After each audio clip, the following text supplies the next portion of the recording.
Bienvenue sur cette nouvelle vidéo. Nous avons étudié précédemment la manière dont l'œil perçoit la couleur des objets. Aujourd'hui, nous allons parler de la matière colorée. Parmi les substances colorées, on distingue les pigments et les colorants. Les pigments sont mélangés à un liant dans lequel ils sont insolubles et se fixent donc à la surface de l'objet à colorer sans le pénétrer. Les pigments sont souvent réduits en poudre et mis en suspension dans divers liquides ou dispersés dans un solide pour fabriquer des peintures, des encres, des fards ou bien des enduits. Les colorants, eux, sont dissous dans une solution et pénètrent en profondeur l'objet à colorer. On les retrouve dans l'alimentation, la chimie ou le textile.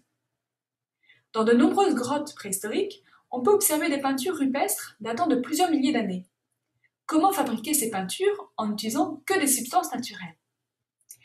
Depuis la préhistoire, l'homme extrait des espèces colorées à partir de plantes ou d'insectes. Les espèces sont d'abord pilées et hachées finement, puis on réalise une opération de macération ou de décoction qui est suivie d'une filtration pour séparer les matières solides de la solution aqueuse. On obtient alors une solution colorée. L'espèce chimique extraite peut alors être identifiée par exemple par chromatographie sur couche mince. On dépose une goutte du mélange à analyser sur une plaque de chromatographie. Par exemple, ici. On plonge la plaque dans une cuve dans laquelle se trouve un éluant, appelé également solvant, qu'on voit ici.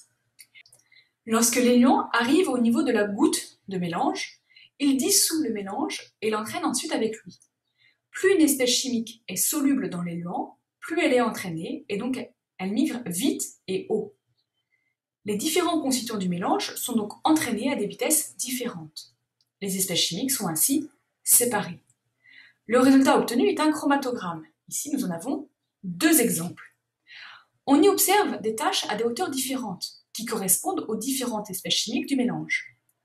Lors des deux chromatographies réalisées ici, les deux taches initiales se sont décomposées verticalement en plusieurs taches, ici 3.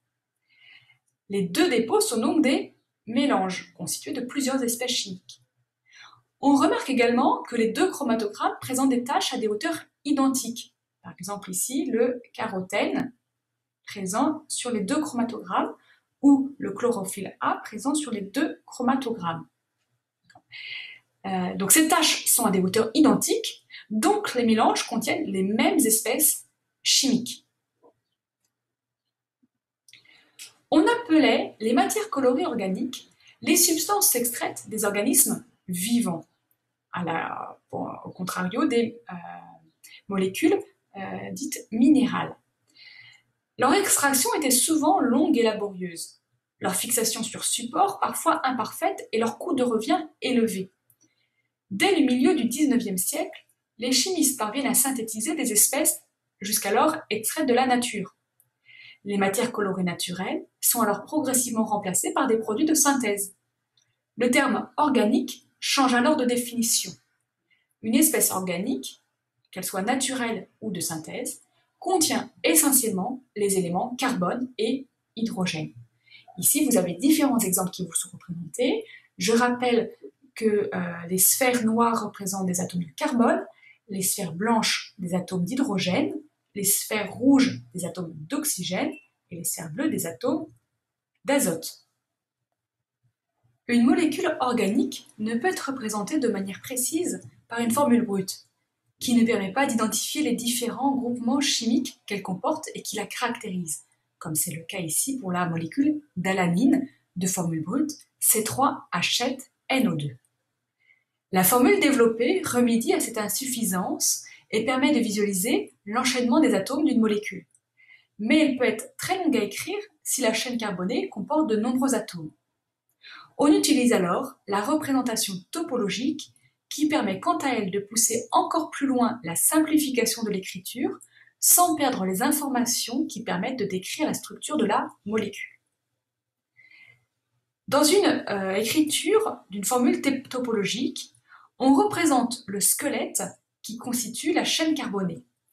Sur cette première molécule, la liaison carbone-carbone est représentée par un simple trait aux extrémités duquel se trouvent les deux carbones. Les atomes d'hydrogène n'y figurent pas.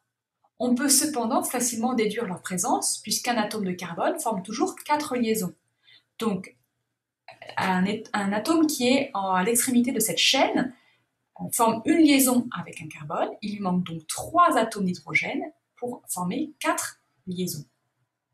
Lorsqu'un atome de carbone intervient dans 2 liaisons successives, comme c'est le cas sur le deuxième exemple, ce carbone ici est impliqué dans 2 liaisons carbone-carbone, les traits qui représentent ces liaisons forment un angle d'environ 120 degrés. Les doubles liaisons, comme c'est le cas ici, sont représentées par un double trait et les triples liaisons seraient représentées par un triple trait. Quant aux autres éléments chimiques, comme l'oxygène ici sur cette molécule, ils sont représentés sous leur forme de leur symbole, auquel on ajoute des éléments hydrogène. Nous utiliserons cette formule topologique pour percer le mystère des molécules colorées dans la vidéo suivante.